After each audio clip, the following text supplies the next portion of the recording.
মানুষ দোয়া করলে কয়েকটা জিনিস হয়। মানুষ দোয়া করলে রিজিক যদি হালাল হয়, আকীদায় যদি শিরিক না থাকে, আমলে যদি বেদাত না থাকে, দোয়া করলে দোয়া কবুল হয়ে যাবে ইনশাআল্লাহ। দোয়া করলে দোয়া ডাইরেক্ট কবুল হয়, অথবা আল্লাহ পাক এই দোয়ার বিনিময়ে তার ভবিষ্যতের কিছু বিপদ আপদ সরিয়ে দেন। মনে করেন আপনি দোয়া করেছেন, অনেক দোয়া করেছেন, ইনস্ট্যান্ট আপনি রেজাল্ট পান নাই, আপনি জানেনই না এই দোয়ার বদৌলতে আপনার আগামীর বিপদ আল্লাহ কাটিয়ে দিয়েছে। এটা আল্লাহ জানেন, আপনি জানেন।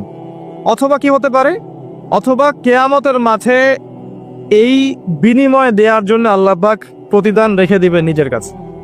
এবং আমরা অনেকেই কেয়ামতের মাঠে উঠব, উঠে আল্লাহ পাক আমাদেরকে দেখাবেন, আমল নামা দেখাবেন এবং বলবেন, অমুক দিন তুমি এই দোয়া করেছিলে, আমি এই দোয়াটা ওই সময় দেইনি, তোমার জন্য জমা রেখেছি, আজকে সেই দোয়ার বিনিময় তোমাকে দান কর। ওই দিন মানুষ বলবে, আমরা বলবো যে কাশ দুনিয়াতে আমার কোনো দোয়াই যদি কবুল না হতো। কথা বুঝতে পারছে না? দুনিয়াতে যদি আমার কোনো দোয়াই কবুল না হতো, আজকে সব প্রতিদান পেতাম।